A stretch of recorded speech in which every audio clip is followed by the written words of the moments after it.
한 분기에 57조 원을 벌었습니다. 삼성전자 창사 1회 역대 최대 영업 이익이에요. 옆에 있는 SK 하이닉스까지 합치면 분기 이익이 100조 원에 육박합니다. 그런데요, 이 두 회사의 주가 수입 비율, 즉 파리 고작 5배에서 8배 사이입니다. 보통 프랜차이즈 외식, 기업도 PUR 15배는 받거든요.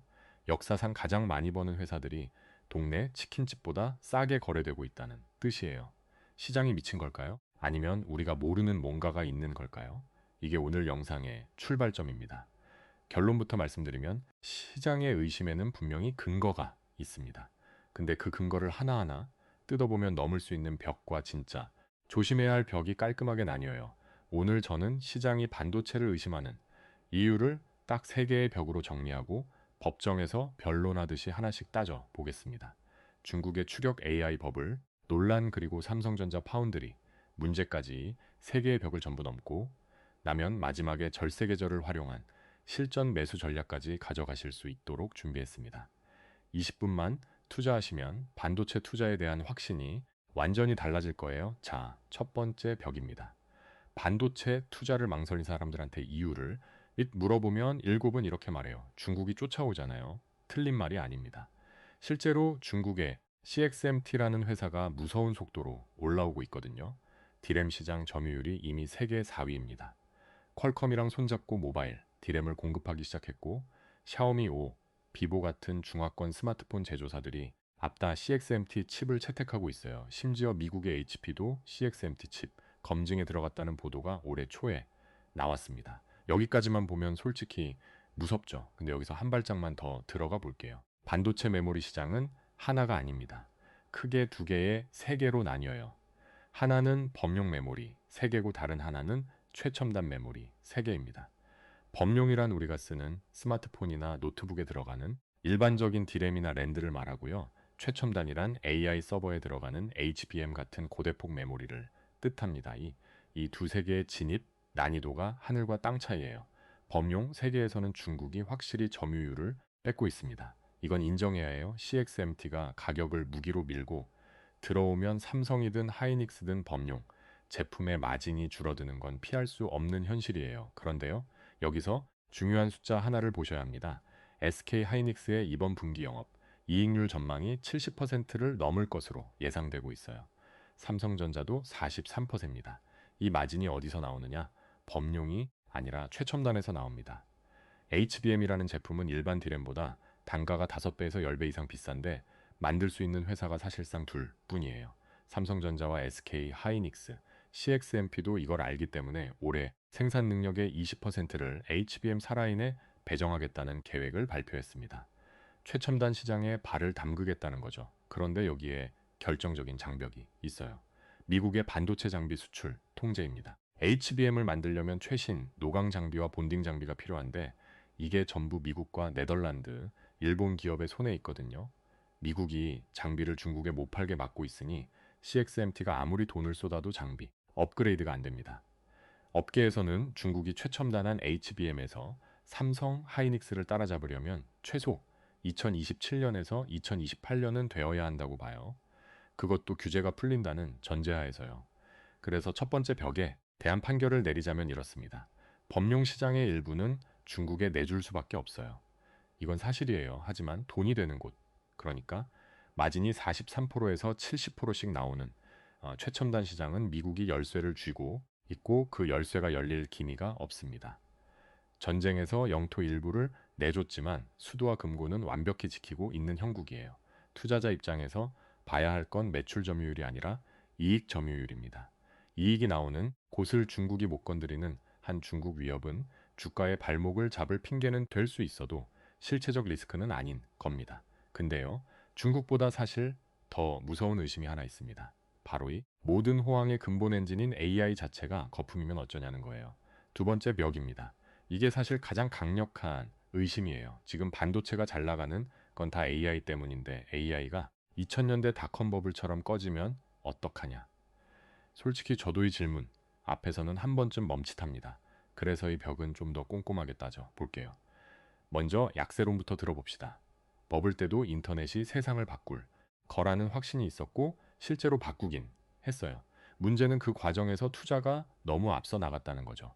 기업들이 서버를 사고 광 케이블을 깔고 데이터 센터를 지었는데 정작 그 인프라를 채울 수요가 아직 준비되지 않았던 겁니다. 지금 AI도 마찬가지 아니냐는 거예요. 빅테크들이 청문학적인 돈을 쏟아붓고 있는데 과연 그만큼의 매출이 돌아오겠느냐? 여기서 강세론 측이 꺼내드는 증거가 있습니다. 숫자예요. 올해 마이크로소프트, 구글, 아마존, 메타인의 회사의 자본 지출 합계가 약 6,500억 달러입니다. 우리 돈으로 950조 원이에요. 한국 정부 1년 예산보다 많은 돈을 내 회사가 AI에 쏟아붓고 있다는 뜻이에요. 그리고 결정적으로 이 금액이 작년보다 36%나 늘었습니다. 줄이기는 커녕 가속 페달을 더 밟고 있어요. 닷컴 버블 때와 결정적으로 다른 점이 두 가지 있습니다. 첫째, 당시에는 투자를 하는 회사 대부분이 적자였어요. 빚을 내서 인프라를 깔았죠. 근데 지금 AI에 투자하는 회사들을 보세요. 마이크로소프트, 구글, 아마존, 메타, 전부 인류 역사상 가장 많은 현금을 보유한 기업들입니다. 빚이 아니라 벌어놓은 돈으로 투자하는 거예요. 체력이 근본적으로 다릅니다. 둘째, 닷컴 때는 인프라를 깔아놓고 수익화할 서비스가 없었어요. 근데 지금은 마이크로소프트의 클라우드, AI 매출이 이미 분기 수십조 원씩 나오고 있고 메타는 AI 광고 추천으로 매출이 올라가고 있어요. 돈이 실제로 돌아오고 있다는 거죠. 설사 수익화가 예상보다 느리더라도 이 회사들이 갑자기 투자를 뚝 끊을 가능성은 매우 낮습니다. 왜냐하면 경쟁사가 투자하는데 나만 안 하면 시장을 통째로 뺏기거든요. 누구도 먼저 손을 뗄 수 없는 구조예요. 자, 그러면 이 돈이 반도체 시장에 어떻게 흘러 들어오는지를 보겠습니다. 여기서 많은 분들이 놓치는 포인트가 하나 있어요. AI 하면 다들 HBM만 떠올리잖아요. 엔비디아 GPU에 붙는 그 비싼 메모리요. 물론 HBM이 핵심인 건 맞습니다. 삼성과 하이닉스가 올해 2월부터 차세대 HBM4 양산을 시작했고 엔비디아의 새 플랫폼 베라 루빈이 하반기에 출시되면서 수요가 폭발할 예정이에요. SK 하이닉스가 HBM 시장 점유율 55%에서 60% 이상으로 압도적 1위를 달리고 있고 삼성도 적극적으로 회복 중입니다. 근데 진짜 숨은 주역이 따로 있어요. AI가 학습에서 추론으로 무게 중심이 옮겨가고 있거든요. 학습이란 AI 모델을 처음 만드는 과정이고 추론이란 만들어진 모델이 실제로 질문에 답하고 그림을 그리고 코드를 짜는 과정이에요. 우리가 매일 셰퍼한테 말 거는 게 전부 추론입니다. 이 추론을 할 때 KB, 캐시라는 게 필요한데 이건 비싼 HBM이 아니라 일반 DDR5 D램으로도 처리할 수 있어요. 추론 수요가 늘면 늘수록 서버에 꽂히는 일반 D의 양도 같이 폭발하는 구조입니다. 이게 왜 중요하냐면요. 삼성전자가 한때 쌓아뒀던 범용기람 재고가 있었거든요. 시장에서 악성 재고라고 불렀던 것들이에요. 그런데 추론 수요가 터지면서 이 재고가 순식간에 황금으로 바뀌어 버렸습니다. 이번 분기 서버 디람 고정가가 전분기 대비 90% 가까이 급등했고 다음 분기에도 30%에서 50% 추가 상승이 전망되고 있어요. 디람 현물가도 연일 상승세를 이어가는 중입니다. 정리하면 이렇습니다. AI 투자의 핵심 엔진 인테크웨의 지갑은 닫힐 기미가 없고 그 돈은 HBM뿐 아니라 일반 디램까지 동시에 적시고 있어요. 가격은 오르고 물량은 늘고 마진은 역대 최고입니다. 닷컴 버블과 비교하자면 이번에는 인프라를 까는 회사가 동시에 세계 최고의 현금 부자이고 이미 AI로 돈을 벌기 시작했다는 점에서 체급 자체가 다릅니다. 두 번째 벽. AI 버블로는 현재까지의 데이터로는 기각입니다. 자, 그러면 AI가 진짜라는 건 인정하겠다 치죠. 그래도 의심 하나가 끝까지 남는 분들이 계세요. 아니, 그래 반도체가 좋은 건 알겠는데 하필 삼성전자를 사야 하냐고요? 파운드리 때문에 계속 까이잖아요. 세 번째 벽입니다. 이게 특히 한국 투자자들한테 아픈 벽이에요. 삼성전자 주식을 들고 있으면 명절 때마다 친척들한테 한 소리 듣잖아요. 삼성이 TSMC한테 밀리는데 왜 아직도 들고 있냐? 실제로 파운드리 사업부가 몇 년째 적자를 기록하면서 삼성전자 전체 밸류에이션의 발목을 잡아왔던 게 사실입니다. 수율이 안 나온다, 고객이 떠난다. 이런 뉴스가 끊이질 않았으니까요. 근데 올해 들어서 분위기가 확 바뀌었어요. 아니, 분위기가 아니라 팩트가 바뀌었습니다. 하나씩 볼게요. 첫 번째, 오픈 AI가 자체 개발한 AI 칩 타이탄에 삼성전자의 HBM4를 독점으로 공급받기로 확정했습니다. 파운드리만 맡긴 게 아니에요. 메모리까지 한 번에 맡긴 거예요. 왜 그랬을까요? TSMC는 반도체를 대신 만들어주는 건 잘하지만 메모리는 안 만들거든요. 삼성만이 칩 제조와 메모리를 동시에 해결해 줄 수 있는 유일한 회사예요. 고객 입장에서는 한 군데서 다 해결되니까 일정 관리도 편하고 기술적으로도 칩과 메모리를 최적화해 붙일 수 있는 장점이 있는 거죠. 두 번째, 올해 3월 엔비디아 GTC에서 젠슨항이 직접 무대 위에서 삼성을 호명했습니다. 삼성 파운드리에서 추론 특화칩을 양산하겠다고 공식 발표한 거예요. 엔비디아가 TSMC만 고집하던 시대가 끝나고 있다는 시그널입니다. 세 번째, 테슬라 자율주행인 칩 수주 규모가 165억 달러입니다. 우리 돈으로 23조 원이 넘어요. 여기에 주력 공정의 가동률이 90%까지 올라오고 첨단 이난노 수율도 60%대까지 개선됐다는 보도가 나왔습니다. 그동안 삼성 파운드리를 깎아내리던 핵심 근거가 바로 수위였는데 그 약점이 눈에 띄게 메워지고 있는 겁니다. 시장도 이걸 감지하기 시작했어요. 증권사들이 삼성전자 파운드리 사업부의 가치를 대폭 재평가하면서 목표 주가를 30만 원 이상으로 올리는 리포트가 속출하고 있습니다. 삼성전자 주가가 4월 들어서만 22% 오른 배경에는 메모리, 실적도 있지만이 파운드리 스토리의 변화가 크게 작용하고 있어요. 그래서 세 번째 벽에 대한 제 결론입니다. 삼성전자가 TSMC를 이기느냐 마느냐는 잘못된 질문이에요. 삼성은 TSMC와 똑같은 길로 경쟁하는 게 아니라 메모리와 파운드리를 결합한 자기만의 길을 만들고 있는 겁니다. 오픈 AI와 테슬라가 삼성을 선택한 이유가 바로 그거예요. 그리고 이 전략이 실적으로 증명되기 시작한 게 바로 지금입니다. SK 하이닉스가 HBM으로 단기 수익력이 압도적이라면 삼성전자는 파운드리 턴어라운드라는 추가 업사이드를 가지고 있는 거죠. 둘 다 4대 성격이 다른 겁니다. 자, 여기까지 세 개의 벽을 전부 넘었습니다. 중국 위협은 최첨단에서 막혀있고 AI 버블로는 데이터가 기각시켰고 삼성 바운드리는 턴어라운드가 숫자로 보이기 시작했어요. 이 세 개의 벽을 넘고 나니까 풍경이 좀 다르게 보이지 않나요? 분기에 57조를 버는데 PDR이 5배에서 8배라는 게 공포가 아니라 기회처럼 느껴지기 시작할 겁니다. 그러면 이제 가장 실전적인 질문으로 넘어갑니다. 확신이 생겼다면 대체 어떻게 사야 세금까지 아끼면서 수익을 극대화할 수 있느냐? 반도체에 확신이 생겨서 투자를 하겠다고 마음 먹었는데 그냥 일반 주식 계좌에서 사면 수익의 15, 4%를 4%를 세금으로 내야 합니다. 배당이든 매매, 차익이든 다 떼어요.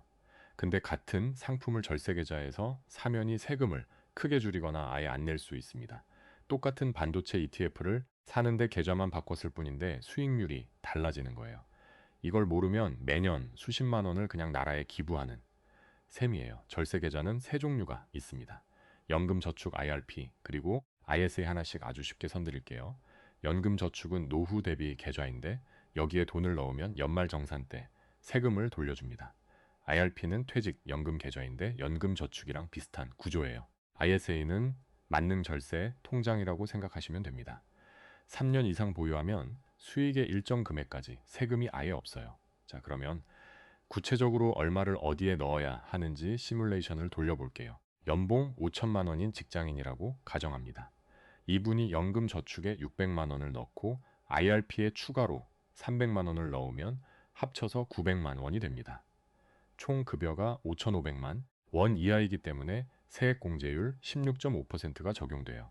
900만 원 치치 16.5%면 5%면 148만 5천 원입니다. 이건 투자 수익이 아니라 연말 정산 때 확정으로 돌려받는 돈이에요. 넣는 순간 수익률 16.5%가 보장된다는 뜻입니다. 여기에 반도체 ETF가 올해처럼 20%에서 30% 오르면 세액 공제와 투자 수익이 이중으로 쌓이는 구조가 되는 거죠. ISA에는 연간 2천만 원까지 넣을 수 있는데 여기서 발생한 수익 중 200만 원까지는 비과세이고 초과분도 9.9%만 내면 됩니다. 일반 계좌의 15.4%보다 훨씬 적죠. 그래서 납입우선 순위는 이렇습니다. 연금저축 600만 원 먼저 채우고 IRP로 300만 원 추가해서 세액공제 한도 900만 원을 완성한 다음에 남는 여력을 ISA에 넣는 겁니다. 그러면 이 계좌들에 뭘 담느냐? 반도체 ETF인데 성격이 다릅니다. 안정적으로 가고 싶으면 코덱스 반도체가 있어요. 삼성전자와 SK 하이닉스 비중이 가장 높아서 대장주 흐름을 그대로 따라갑니다. 조금 더 집중 투자를 원하면 타이거 반도체 탑이 있고요.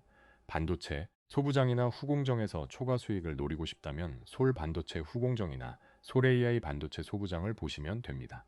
솔 AI 반도체 소부장은 순자산이 5억을 돌파한 국내 최대 규모 반도체 소부장 ETF예요. 글로벌로 시야를 넓히고 싶으면 필라델피아 반도체 지수를 추종하는 ETF도 있는데 이건 엔비디아, TSMC, 브로드컴 같은 글로벌 대장들이 들어있고 원화가 약세일 때 환율 수익까지 덤으로 챙길 수 있습니다.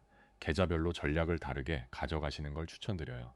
연금 저축이랑 IRP는 최소 10년 이상 장기로 가는 계좌니까 코덱스 반도체 같은 대형주 중심 ETF를 핵심에 놓고 소부장 ETF를 보조로 석도해 IRP는 안전재산 30%를 의무로 채워야 하니까 채권형 ETF로 채우시면 됩니다. ISA는 3년에서 5년 중기 계좌니까 좀 더 공격적으로 가도 괜찮아요. 타이거 반도체 탑10을 중심에 두고 소부장 ETF랑 글로벌 S ETF를 섞어서 비과세, 한도 안에서 매매 차익을 극대화하는 전략이 유효합니다. 그리고 하나 더, 내일 4월 23일에 SK하이닉스 1분기 잠정 실적이 발표됩니다. 시장 컨센서스가 영업이익 35조 원 전후인데 일부 증권사에서는 40조 원 돌파까지 전망하고 있어요. 이 숫자가 예상을 넘기면 반도체 섹터 전체의 추가 상승 모멘텀이 될 수 있으니 내일 장 시작 전에 꼭 확인하시기 바랍니다. 자, 처음으로 돌아가 볼게요. 분기에 57조를 버는 회사가 PER 6배 거래된다. 시장이 미친 건가? 내가 미친 건가? 오늘 세계의 벽을 넘으면서 답이 나왔습니다. 시장은 미친 게 아니라 무서운 겁니다. 중국이 쫓아올까봐 무섭고 AI가 거품일까봐 무섭고 삼성이 영영 못 일어날까봐 무서운 거예요. 그런데 우리가 오늘 확인한 건 뭡니까? 최첨단 시장의 해자는 미국의 규제가 지켜주고 있고 빅테크의 지갑은 닫히기는 커녕 AI로 실제 매출을 올리면서 더 열리고 있고 삼성, 파운드리는 오픈 AI와 테슬라라는 초대형사 확보와 수율 개선이라는 팩트로 증명되고 있습니다. 주식시장에는 이런 말이 있어요. 강세장은 비관 속에서 태어나고 회의 속에서 자라고 낙관 속에서 성숙하고 행복감 속에서 죽는다. 지금 반도체는 어디쯤일까요? 역대 최대 실적을 찍었는데도 PR이 5배에서 10배라는 건 시장이 아직 회의 단계에 머물러 있다는 뜻이에요. 이 회의가 낙관으로 바뀌는 구간에서 밸류에이션 재평가가 일어납니다. 그게 바로 주가가 실적만큼 따라 올라가는 순간이에요. 다만 영원한 상승은 없으니까 세 가지만 모니터링 하세요. 이 20배를 넘어가거나 비테크의 투자 증가율이 꺾이거나 HBM 가격이 하락하기 시작하면 그때가 비중을 줄이는 타이밍입니다. 이 세 가지 중 지금 해당되는 건 하나도 없어요. 절세 계좌 열고 반도체 ETF 하나 담는데 걸리는 시간 30분이면 충분합니다. 의심의 벽 앞에서 멈춰선 30분과 그 벽을 넘어선 30분은 1년주에 완전히 다른 결과를 만들어 줄 겁니다. 오늘 영상이 그 30분을 시작하는 계기가 되셨으면 좋겠습니다. 그럼 다음 영상에서 뵙겠습니다.